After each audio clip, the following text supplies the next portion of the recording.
Pessoal, nós temos aqui um resumo de função afim. Eu pedi um resumo a vocês, né? Algumas pessoas fizeram coisas enormes. Primeiro, não é para ensinar um conteúdo novo, é resumir algo que você já sabe. Então, você não coloca definição de nada, você não coloca explicação. É coeficiente linear é isso, coeficiente angular é aquilo. Num resumo de matemática, você coloca as coisas que você precisa lembrar daquele conteúdo. Esse resumo aqui de função afim, ele é extremamente completo e tá bem pequeno. Ó, mostra a lei, como é o formato dela, qual é o coeficiente angular e qual é o linear, o A é o angular e o B é o linear, tá bom? Fica claro aqui que o valor variável é o coeficiente angular e que o valor fixo é o linear. Não precisa escrever o valor fixo é o linear. Isso para mim já mostra quem é quem. Aqui eu coloquei um exemplo, porque valia a pena colocar, nem todo resumo tem necessidade de exemplo. Para mostrar o zero da função. O zero da função é quando eu igualo a função a zero.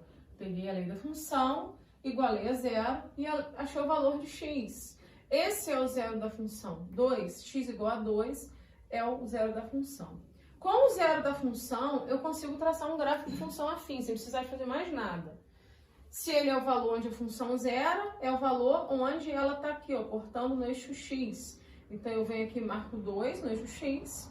E qual o valor que eu marco no eixo y? O coeficiente linear, que é o menos 4. Ó. O coeficiente linear não é o b, não é o valor fixo. Então, eu venho aqui e marco ele no eixo y.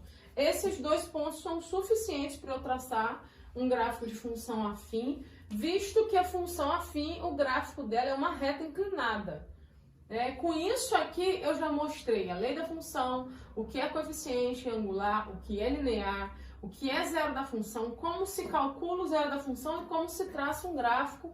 Mostrei onde fica o zero da função no gráfico e mostrei onde fica o coeficiente linear no gráfico. Desse tamanho aqui a gente mostrou tudo isso, tá bom? Bom, do lado de cá eu estou mostrando o que é uma função afim crescente e uma função decrescente. Graficamente falando, a gente precisa visualizar isso. Quando ela é crescente, quando o coeficiente angular é maior que zero, ou seja, positivo, e é decrescente quando ele é negativo, não foi à toa que nessa função aqui ela foi crescente, né? Nosso coeficiente angular é 2, então ela é crescente, ele é um número positivo, tá?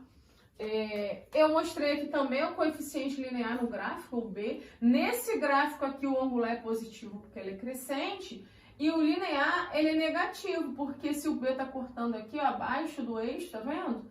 Essa parte aqui é a parte negativa, então eu tenho como saber sem ter número nenhum que o A é um número positivo e que B é um número negativo. Nesse aqui o A é negativo porque é decrescente, e o B seria positivo porque ele está acima ó, do zero, então na parte positiva do eixo Y. Eu consigo saber que o B é positivo e é negativo só analisar esse gráfico, tá? Vale a pena acrescentar isso que está aqui. Eu não pedi isso no resumo, tá? Todos os detalhes, tudo que está até aqui atenderia o meu resumo, tá bom? No resumo eu pedi a lei da função, tá aqui, ó. A lei da função. Não precisa escrever aqui na frente, lei da função. Lei da função. Eu pedi zero da função, como que calcula e onde fica no gráfico. Tá aqui, ó, zero da função, como calcula e onde fica no gráfico. Eu pedi o gráfico da função crescente e decrescente. Tá aqui, ó, uma crescente e outra decrescente. Eu pedi para identificar o coeficiente angular na lei da função. Tá aqui, ó, coeficiente angular identificado na lei da função. Pedi para mostrar a relação do coeficiente angular com crescimento ou decrescimento. Tá aqui, ó. O coeficiente angular ele é positivo quando ele é crescente, né? E ele é negativo quando é decrescente. E pedi para identificar o coeficiente linear na lei da função e no gráfico. Tá aqui. Coeficiente linear identificado na lei da função no gráfico. Identifiquei ele aqui, aqui e aqui. Então, até aqui, vocês teriam me dado tudo que eu pedi só com isso e isso que tá aqui. Isso é um resumo, tá? A gente não tem necessidade de descrever. Ou coeficiente angular, isso. Ou isso aí não é resumo. Isso aí é quando a gente vai dar um conteúdo novo. A gente está fazendo o contrário. Nós estamos resumindo aquilo que a gente já sabe, tá bom? Vale a pena acrescentar isso aqui, porque porque eu vou aproveitar o ensejo para lembrar um pouquinho do conteúdo. Algumas pessoas colocaram isso no resumo, achei interessante acrescentar e vale a pena, né? Que é uma maneira de você calcular. Quando a equação, o exercício não dá o coeficiente angular, mas dá o gráfico, se você tiver com 2 pontinhos marcados, você pode calcular o coeficiente angular através da variação. Porque o linear é onde corta o gráfico no eixo X, no Y, né? Então tá aqui o coeficiente linear, beleza? Mas o angular, ele não é assim, esse é o linear, esse é o coeficiente linear. Esse aqui é o zero da função. O angular refere-se à inclinação da reta.